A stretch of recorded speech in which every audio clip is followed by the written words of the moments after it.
dude, I don't even know. I don't know how to break this team down. The pitching sucks. The lineup sucks. And it's all very sad, but at least we have each other. If anybody else has any other thoughts, go ahead and just pile on the game or in general. I don't know. I mean, thoughts are, look, we've seen this movie a lot this year. Not enough offense, too much bad pitching. It's a recipe for disaster. You're not going to win a lot of baseball games in the year of our Lord 2023 when that's happening. There are just so many systemic problems within this organization right now. You know, you can talk about Jake Berger not being in the lineup today. Granted, he's been in a slump for, about 7 to 10 days. Looked like he might have been starting to come out of it here yesterday. But he's been in a funk. At the end of the day, though, I mean, he's one of the guys that has consistently been providing power this year. So, you had a chance to win a series here going into this rubber match, and you put him on the bench. It doesn't make a ton of sense to me.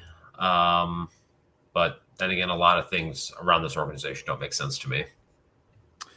We talked a little bit about this the other day, Steven, and just sort of the lineup construction aspect of this. Berger comes in to play second base.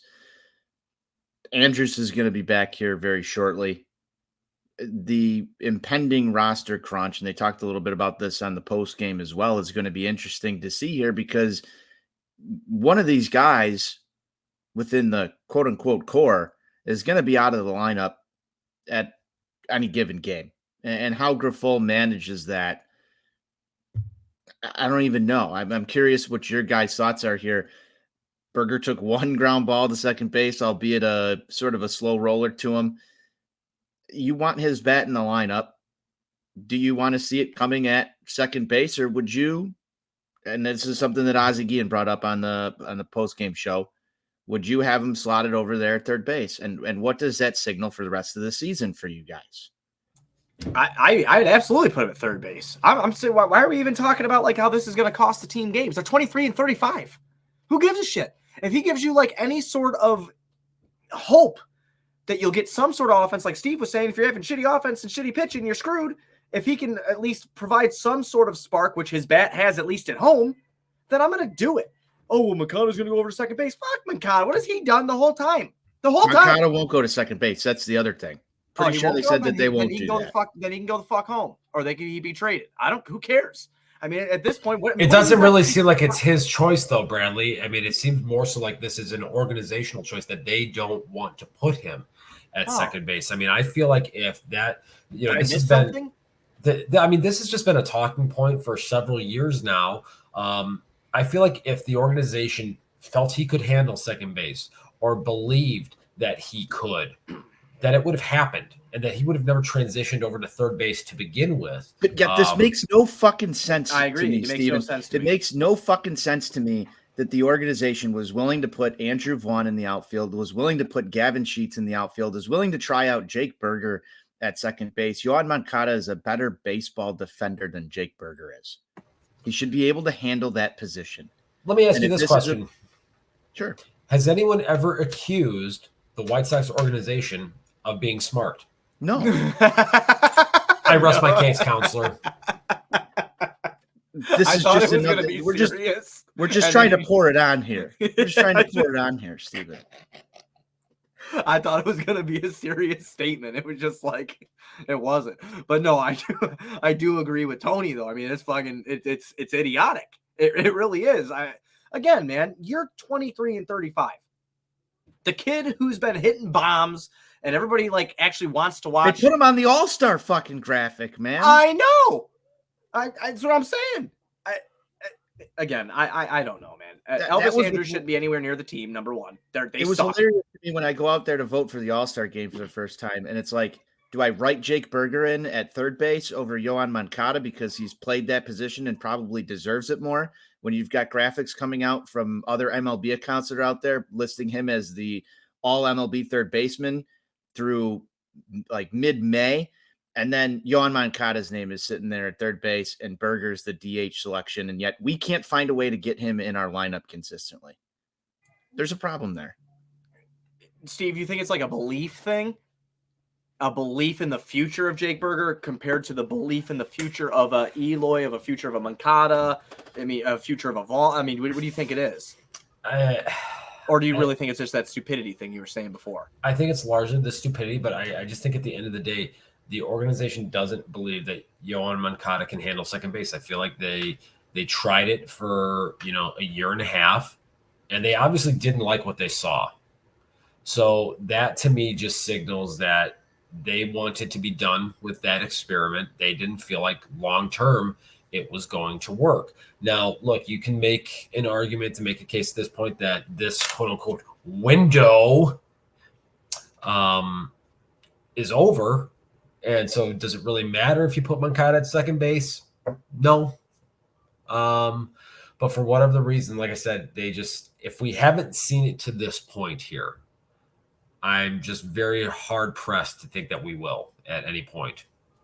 It's such a front office issue that I'm so sick of hearing how are we going to get this guy in lineup? How are we going to get this guy? You're talking about arguably your best hitter. Statistically, that's who we're talking about, not being in the lineup. If I'm Rick Hahn, which, I mean, isn't he a lawyer? I mean, so he's smarter than me, but I feel like he is lawyer boy. Yes. Yeah, right. He's a lawyer. He should be somewhat smart. I heard the bar was really hard. Anyway, I'd be like talking to Pedro and be like, dude, you got to get this kid in the lineup. He's got to be in the lineup, at least at home. Here's the interesting thing. If they're looking at stats, 2018, Yohan Moncada at second base played 149 games there, 963 fielding percentage. They move him over to third in 2019, 962.